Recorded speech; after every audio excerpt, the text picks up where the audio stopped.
UK-based executives tell Tom Grater what they believe the future holds from the sector. The days of companies boarding packaged films, taking them to the marketplace to strike territory deals and comfortably living off the commission are unequivocally numbered.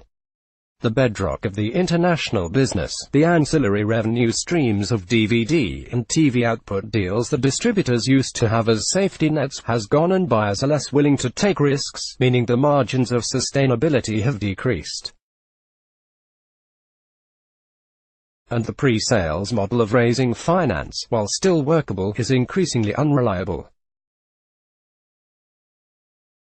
The pre-sales business still exists and remains a means of financing indie movies, but it's no longer sufficient, says David Garrett, founder of UK sales outfit Mr. Smith Entertainment, which handles Terrence Malick's Cannes competition title A Hidden Life. You used to be able to finance 70%, 80% of a film's budget before it went into production. With those contracts, the bank would cash flow production. Now that doesn't generally happen. In response, companies are diversifying and seeking new revenue streams, including moves into finance, development, production and marketing, in some cases becoming de facto studios. For the successful, the term sales agent just doesn't fit the bill anymore. Chain of command was so much more, says Gabrielle Stewart, managing director at Hanway Films. We have to oversee projects from the pre-production stage, deliver a good film, and then provide assets and marketing for the worldwide campaign. Hanway, founded by producer Jeremy Thomas in 1998, works across the entire film value chain. The team identifies projects at script stage, helps shape the package including advice on casting and budget, then raises finance from a variety of sources to steer it into production. After finding a home for the film, whether through international sales or, as is increasingly the case, a major territory package to a studio or as VOD, Hanway helps to guide the global marketing strategy and look after the project's distribution. For example, on Ralph Fiennes' recent Rudolf Nureyev drama The White Crow, Hanway acted as financier and sales agent, and is now overseeing the international rollout via its various distribution partners by providing marketing materials and artwork, and liaising with the talent to support the local publicity drives. As the company continues to become more heavily involved in projects, it is seeking increased recoupment and is utilizing its own money as well as drawing on funds from third-party sources. We are one of the primary forces of making these things close. Each film is a big transaction, says Hanway Vice Chairman Peter Watson. On about 20% of films we're taking an equity-type risk and seeking to get equity-type returns.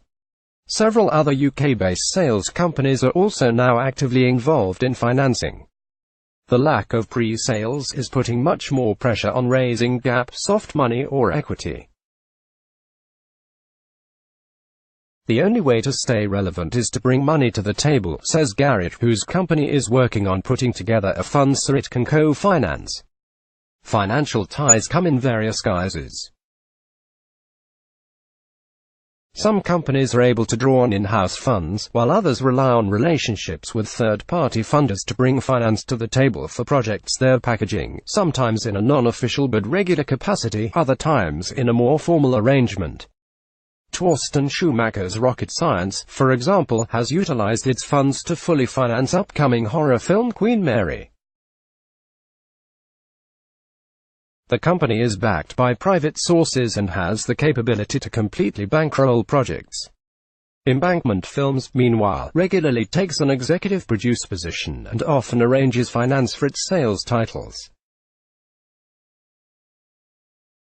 Bankside Films is another company with financial muscle thanks to sister investment outfit Headgear Films. Bankside was launched in 2007 and Headgear in 2013, and the two outfits have the same shareholders.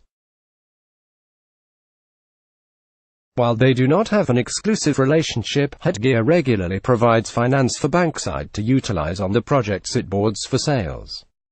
Headgear works across a slate of projects away from Bankside, and Bankside represents films that do not involve headgear, but the close relationship puts both companies in a strong position.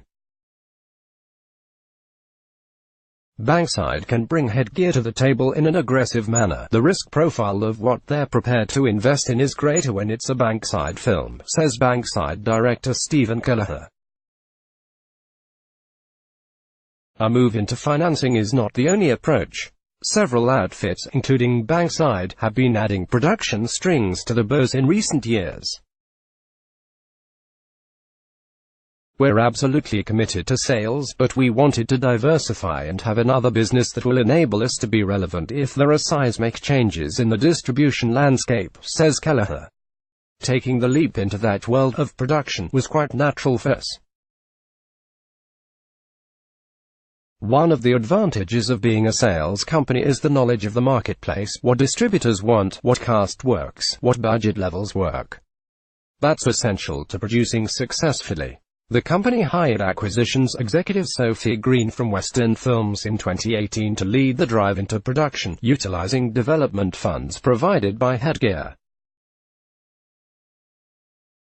The slate is now maturing, with the first in-house Bankside production set to shoot this year. No further details were revealed at press time.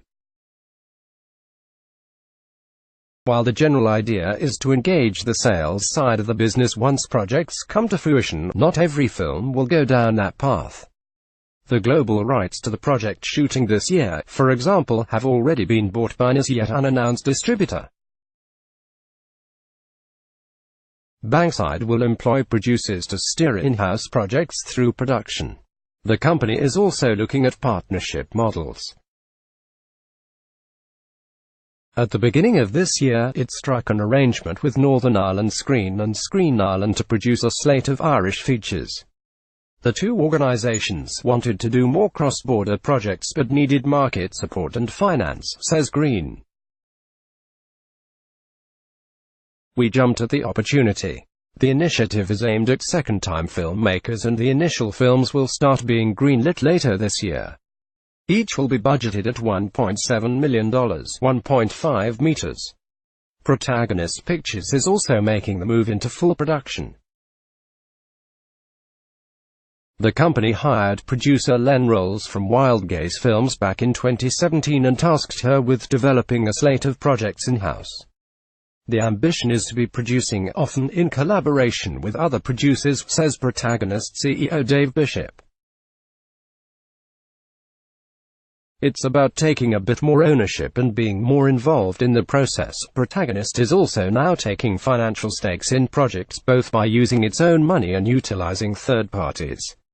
It's necessary to look at additional revenue streams from these new areas of our business, adds Bishop.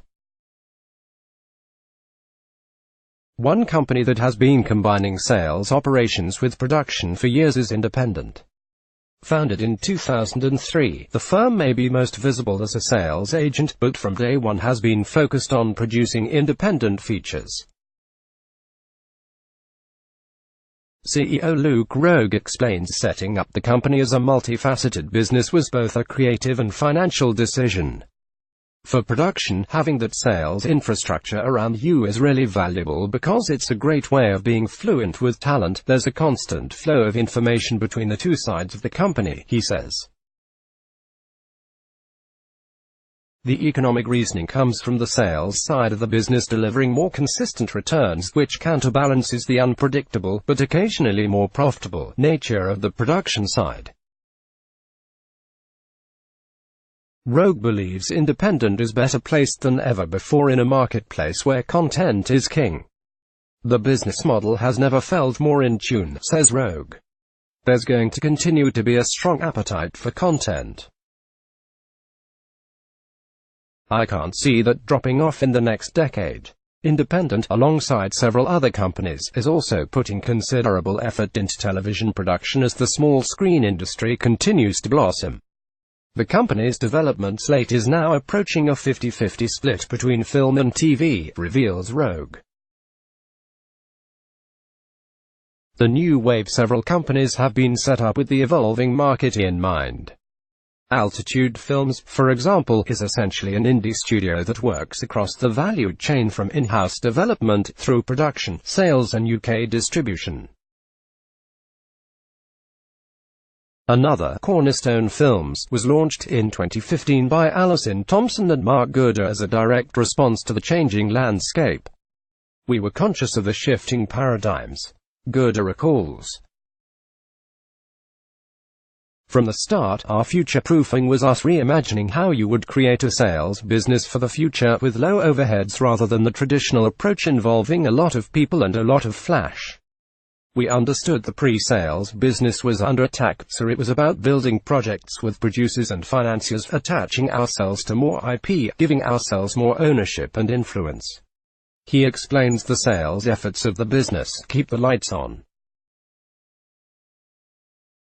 The company took a traditional approach to Garinda charges, blinded by the light, sealing several pre-sales at Cannes to complete the budget before scoring a splashy $15 million deal with New Line and Warner Brothers for the rest of the world after the film's Sundance premiere. But the plan is to grow the business through its production and finance activity. Producing films is not a way to get rich quickly, and you can't build a model predicated on having a breakout hit every year, says Thompson. But in the event of success, you're creating really strong foundations for the business. Cornerstone takes an executive producer position on some projects and works closely with a small group of financiers to occasionally make investments. With the production slate across both film and television having been in development for 3 years, the plan is to now start producing 1 or 2 in-house projects per year. Film Constellation, launched in 2016 by former West End and Hanway executive Fabian Westerhoff, is ostensibly a sales company but has an atypical approach to the business. The company was set up as a boutique production finance company, with global distribution at its core, says Westerhoff. Instead of the traditional sales agency model where films are filling a sales pipeline, we reverse engineer it using sales and production finance to service our producers. The end objective is to be a project green-lighting source for producers, leveraging our own fund in sync with the international marketplace. In addition to working with third-party lenders and equity players, Film Constellation is able to draw on backing from parent company Playtime, the Paris-based sales group formerly known as Films Distribution. Constellation's investments materialize as sales advances, gap financing and financial co-productions that we structure from our Playtime Group's fund. This enables us to fast-track a project to market, adds Westerhoff. Playtime's backing gives Film Constellation an obvious advantage when it comes to bidding on projects, but the company still looks to become involved at the earliest possible stage. On 90% of our films we get involved at script stage. We require producer and director attached, and then work to establish what budget the market can sustain, advise on casting, and run through various financing and co-production models, says Westerhoff. Sales agent is an antiquated term for the diversified work we do. I see Constellation as a production partner and a conduit to connect filmmakers and content with a global audience. The middle of the market collapsed when the new look US sales companies realized they needed to focus on prestige content. They talked to Jeremy Kay about what happens now. Savvy sales agents in the US saw the writing on the wall 5 or more years ago. As the media landscape shifted and viewing habits changed, it was no longer viable to remain strictly a third-party purveyor of film. In an age of streaming platforms, the decline of the traditional TV advertising model and home entertainment all piled pressure on international theatrical distributors to simply buy better content. Faced with far pickier buyers, sellers realized that to compete with studio fare and entice audiences off the sofa, the slates needed to be better than ever. That created a bottleneck from a selling perspective, says Stuart Ford, chairman and CEO of AGC Studios. At that point a lot of the premium projects were being sold by producer-financier sellers, whether they're the Lionsgates of this world, or the larger independent companies like ourselves and Film Nation. That squeezed the middle tier of the marketplace, where a lot of sales agents were selling good, solid films and home entertainment-facing content. That whole area in the marketplace has become very challenged. Ford was in the volume business during his days at the helm of IM Global and for several years successfully produced and financed select titles on his sales slate. At AGC Studios, sales remain important but are no longer a central part of the business, and the goal is also to develop, produce, finance and deliver content in what he calls a golden era of content creation. If the timing is right, AGC will bring sales titles to major markets, such as Neil Berger's Sci-Fi Voyages in Berlin, or Roland Emmerich's Second World War tentpole Midway in Cannes last year. We're in no way turning our back on the independent distributor marketplace. We still think it's an important part of the ecosystem, he says. Glenn Barson wasted little time investing in content after he launched Film Nation Entertainment 10 years ago. Moving away from the strict third-party sales model, he says, serves several purposes. It diversifies revenue streams and offers the potential for greater margin at a time when international valuations have decreased, says Barson. It allows sales companies to have greater control and impact over the creative execution of a film, and lastly, it allows for international sales companies to build libraries having greater value than simply a small sales fee on revenue. Bigger Swings. Film Nation has produced and/or financed such films as Arrival, The Big Sick and recent Sundance hit Late Night. All three titles landed major distribution deals, and in the case of the first two, prospered at the box office and earned Oscar nominations. Late Night opens later this year. All of this, the hefty sums paid for Midway or AGC's Berlin sales title Voyages, or Voltage Pictures' Amy Schumer comedy I Feel Pretty and Yar adaptation after, shows the level of material required by buyers nowadays. We're investing in fewer films at this point but taking bigger swings, says Jonathan Decter, president and COO of Voltage Pictures. An example of this is Eve, the $35 million action thriller starring Jessica Chastain, Colin Farrell and John Malkovich. That film is in post and we have very high hopes for it. Basically the financing was the same as I Feel Pretty. We greenlit their movie in August, started shooting in September. We fully financed without a bank loan or equity partners. To be a traditional sales agent now is to risk being left behind. The sales agents get the package from the agents and producers and we're all bidding for it, so if ever we can avoid that by developing something or going in early on something, it's important, says Gary Hamilton, chairman of ArcLight Films. ArcLight has invested in, among others, prison break drama Escape from Pretoria, starring Daniel Radcliffe, and the upcoming Second World War film Killer 10, which Philip Noyce will direct. Hamilton wants to increase the number of films he produces annually from 1 or 2 to 3 to 4, roughly half of his annual sales slate. When these sales companies saw it was time to step up, they found financial partners.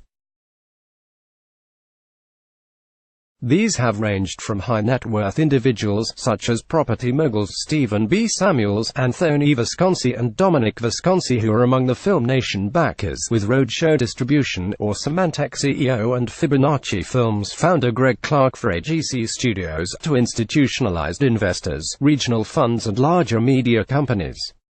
You cannot be passive, says the Exchange CEO Brian O'Shea, whose company has acted as an executive producer for years and just served as physical producer on its first feature, the upcoming Drew Barrymore comedy The Stand-In. We're never going to be a passive sales agent where we just get handed a film and then we go off and sell it.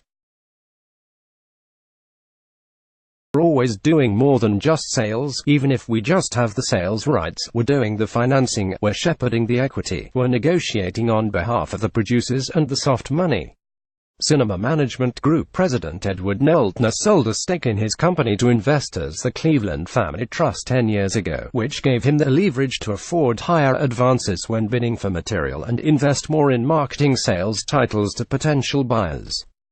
We're definitely developing more properties and coming in on projects much earlier in order to ensure we have product ready to attract financing and become go projects, Neltner says. The company has served as executive producer on numerous films and has built a strong track record as a purveyor of independent animation, for example, putting up finishing funds on a Yeti adventure, aka Mission Kathmandu, and helping to develop the original IP on SEAL Team and cash-flowing part of the production budget.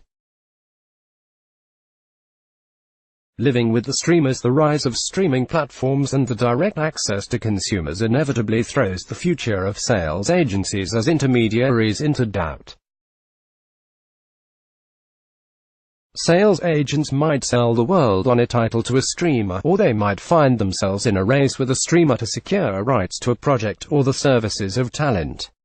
Yet they coexist. We simply compete as best we can by offering a distinctly different experience for filmmakers and by originating our own material, says Film Nation's Barsana. Once we have access and control of a film project, any streamer immediately goes from competitor to potential customer.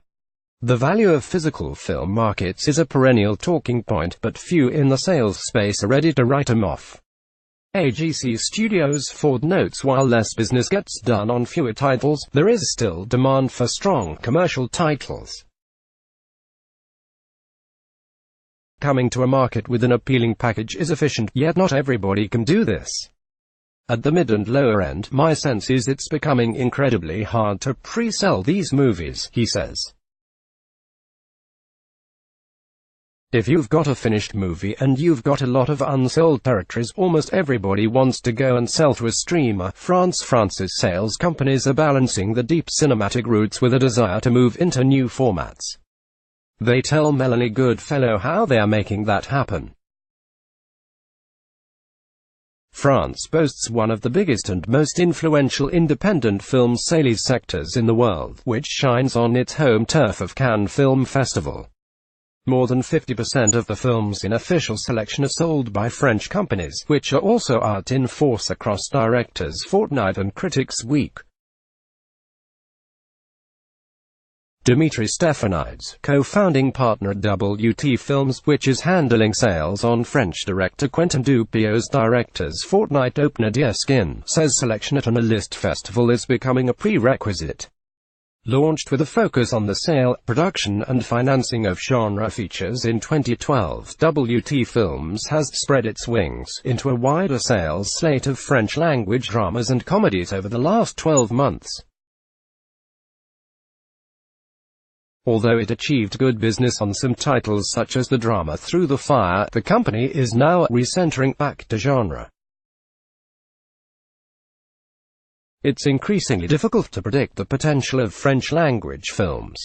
They have to tick all the boxes: good director, good cast and a list festival, says Stefanides. Furthermore, WT Films is getting deeper into production with a slate of 5 soon-to-be-announced feature films and has also branched into TV, recently handling Sensitive Skin, starring Kim Cattrall, and a documentary series on drugs kingpin Pablo Escobar. In today's environment, where nobody knows where the market is going to go, it's important to have a foothold in different formats, says Stefanides. Sales veteran Nicholas Brigade Robert at Playtime Group, which is selling Directors' Fortnight titles Zombie Child and The Bare Necessity, notes the concentration of sales around a handful of titles. It's a winner-takes-all type of business right now. Some movies continue to generate extremely high returns, but it happens around fewer and fewer titles, he says. He points to Berlin titles By the Grace of God and Who You Think I Am as 2 films that have done well for the company this year. These were our 2 big surprises, he reveals. They compensated for much weaker sales than we expected on the other titles. Playtime still regularly sells features on a territory-by-territory basis, but worldwide deals to SVOD platforms have increased year-on-year since 2016. If you look at our worldwide deals with Netflix, we sold them 2 movies in 2016, 3 in 2017, 4 in 2018 and 5 in 2019. The trend is clear, he says. What's not clear is whether prices will hold up, given it's not feature films that are driving people to subscribe to SVOD platforms today, but rather original content, and in particular, serialized drama. Small-time Playtime has branched out into TV drama sales, and its slate includes French comedy drama series Mental and Swiss political intrigue drama Helvetica and police thriller Trauma. Brigade Robert notes the move sees Playtime reuniting with partners it first worked with in cinema. Mental is produced by Mark Missonia's Lincoln TV, while Helvetica is co-produced by Rita Productions' My Life is a Courgette and Versus Productions' Mother's Instinct. We're not doing this shift on our own, but with everyone we've been working with all these years, says Brigade Robert. Put simply, TV drama is where everyone is right now. And traditional TV producers are increasingly looking beyond their national broadcasters for finance in order to tap into an increasingly global audience. Before I was useless to a French TV producer, he or she knew who to have lunch with at France Télévisions, notes Brigade Robert. But in a globalized content world that's changed. We know content and how to sell it, and have historical relationships with producers and talent around the world. He suggests there will always be space for boutique-style companies specializing in art house titles, working with an art gallerist business model, revolving around smaller bespoke screenings and higher commissions. World film sales pioneer Hengame Panry, president and founder of 34-year-old company Celluloid Dreams, has navigated a variety of market shifts. She sees clearly that sales companies can no longer survive on sales alone. We can't just sit back and hope our films will perform once they're completed, she says. We have to help that to happen all along.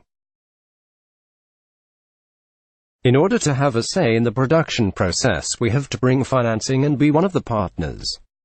We have to evaluate market value via our expertise, play a more significant role than before with film financing and production, and deliver the results to maintain the health of our companies. If we manage, we can make much higher returns and compensate for the films that don't fly. But she adds it is impossible to single out any particular business models that work particularly well in the present climate. In such a fast-changing context, the best way to move forward is to not follow any particular model, as it would be yesterday's success and obsolete by the time you start, she says. Panry, who will be in Cannes with uncertain regard animation The Swallows of Kabul, is in the process of reconfiguring her company in response to recent market developments. She says the days of plush offices and large headcounts no longer chime with the market zeitgeist. Looking glitzy, like a big player flush with cash, no longer has a positive impact with the buyers. Everyone is struggling and the waste is not fashionable, she says. But in spite of the challenges, a handful of sales companies continue to be launched out of France each year. The most recent arrival is Totem Films, led by Berenice Vincent, Agathe Valentine and Laurie Parliani, which is making its market debut this Cannes. Totem is working across formats, with cinema and a strong editorial line at its heart, and a desire to partner with both traditional and new players. Yes, it's a complex time, but that makes it an excellent time to get creative. Vincent says, market players are looking for new approaches and fresh perspectives. There is a thirst for renewal. Let's block ads. Why?